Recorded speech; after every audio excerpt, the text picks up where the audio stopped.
ഇയ്യോബ് 9-ാം അധ്യായം. അതിന് ഇയ്യോബ് ഉത്തരം പറഞ്ഞത് എന്തെന്നാൽ, അത് അങ്ങനെ തന്നെ എന്ന് എനിക്കും അറിയാം നിശ്ചയം. ദൈവസന്നിധിയിൽ മർത്യൻ നീതിമാനാകുന്നത് എങ്ങനെ?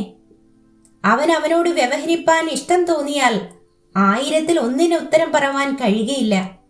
അവൻ ജ്ഞാനിയും മഹാശക്തനുമാകുന്നു. അവനോട് ശഠിച്ചിട്ട് ഹാനി വരാത്തവൻ ആർ? അവൻ പർവ്വതങ്ങളെ അവ അറിയാതെ നീക്കിക്കളയുന്നു, തന്റെ കോപത്തിൽ അവയെ മറിച്ചു കളയുന്നു. അവൻ ഭൂമിയെ സ്വസ്ഥാനത്ത് നിന്ന് ഇളക്കുന്നു, അതിന്റെ തൂണുകൾ കുലുങ്ങിപ്പോകുന്നു. അവൻ സൂര്യനോട് കൽപ്പിക്കുന്നു, അത് ഉദിക്കാതെ ഇരിക്കുന്നു. അവൻ നക്ഷത്രങ്ങളെ പൊതിഞ്ഞ് മുദ്രയിടുന്നു. അവൻ തനിച്ച് ആകാശത്തെ വിരിക്കുന്നു, സമുദ്രത്തിലെ തിരമാലകളിന്മേൽ അവൻ നടക്കുന്നു. അവൻ സപ്തർഷി, മകയിരം, കാർത്തിക ഇവയെയും തെക്കേ നക്ഷത്രമണ്ഡലത്തെയും ഉണ്ടാക്കുന്നു. അവൻ ആരാഞ്ഞുകൂടാത്ത വൻ കാര്യങ്ങളെയും എണ്ണമില്ലാത്ത അത്ഭുതങ്ങളെയും ചെയ്യുന്നു. അവൻ എന്റെ അരികെ കൂടി കടക്കുന്നു, ഞാൻ അവനെ കാണുന്നില്ല. അവൻ കടന്നു പോകുന്നു, ഞാൻ അവനെ അറിയുന്നതുമില്ല. അവൻ പറിച്ചെടുക്കുന്നു, ആർ അവനെ തടുക്കും? നീ എന്ത് ചെയ്യുന്നു എന്ന് ആർ ചോദിക്കും?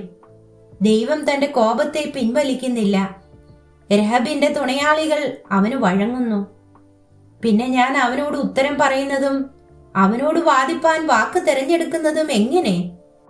ഞാൻ നീതിമാനായിരുന്നാലും അവനോട് ഉത്തരം പറഞ്ഞുകൂടാ. എന്റെ പ്രതിയോഗിയോട് ഞാൻ യാചിക്കേണ്ടി വരും.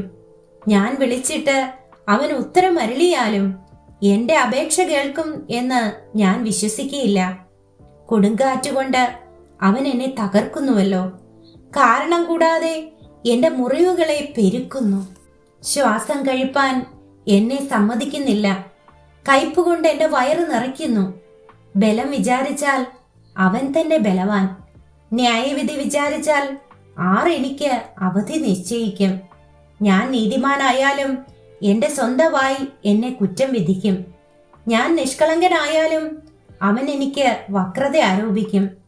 ഞാൻ നിഷ്കളങ്കൻ, ഞാൻ എന്റെ പ്രാണനെ കരുതുന്നില്ല. എന്റെ ജീവനെ ഞാൻ നിരസിക്കുന്നു. അതെല്ലാം ഒരുപോലെ. അതുകൊണ്ട് ഞാൻ പറയുന്നത്, അവൻ നിഷ്കളങ്കനെയും ദുഷ്ടനെയും നശിപ്പിക്കുന്നു. ബാധ പെട്ടെന്ന് കൊല്ലുന്നുവെങ്കിൽ നിർദോഷികളുടെ നിരാശ കണ്ട് അവൻ ചിരിക്കുന്നു. ഭൂമി ദുഷ്ടന്മാരുടെ കയ്യിൽ ഏൽപ്പിച്ചിരിക്കുന്നു. അതിലെ ന്യായാധിപന്മാരുടെ മുഖം അവൻ മൂടിക്കളയുന്നു. അത് അവനല്ലെങ്കിൽ പിന്നെ ആർ? എന്റെ ആയുഷ്കാലം ഓട്ടാളനേക്കാൾ വേഗം പോകുന്നു.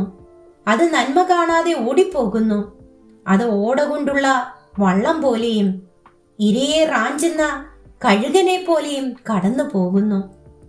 ഞാൻ എന്റെ സങ്കടം മറന്ന് മുഖവിഷാദം കളഞ്ഞ് പ്രസന്നതയോടെ ഇരിക്കുമെന്ന് പറഞ്ഞാൽ ഞാൻ എന്റെ വ്യസനമൊക്കെയും ഓർത്ത് ഭയപ്പെടുന്നു. നീ എന്നെ നിർദോഷിയായി എണ്ണുകയില്ലെന്ന് ഞാൻ അറിയുന്നു. എന്നെ കുറ്റം വിധിക്കുകയേ ഉള്ളൂ. പിന്നെ ഞാൻ വൃഥാ പ്രയത്നിക്കുന്നത് എന്തിന്? ഞാൻ ഹിമം കൊണ്ട് എന്നെ കഴുകിയാലും ക്ഷാരജലം കൊണ്ട് എന്റെ കൈ വെടിപ്പാക്കിയാലും നീ എന്നെ ചേറ്റുകുഴിയിൽ മുക്കിക്കളയും. എന്റെ വസ്ത്രം പോലും എന്നെ വെറുക്കും. ഞാൻ അവനോട് പ്രതിവാദിക്കേണ്ടതിനും ഞങ്ങൾ ഒരുമിച്ച് ന്യായവിസ്താരത്തിന് ചെല്ലേണ്ടതിനും അവൻ എന്നെ പോലെ മനുഷ്യനല്ലല്ലോ. ഞങ്ങളെ ഇരുവരെയും പറഞ്ഞു നിർത്തേണ്ടതിന് ഞങ്ങളുടെ നടുവിൽ ഒരു മധ്യസ്ഥനുമില്ല.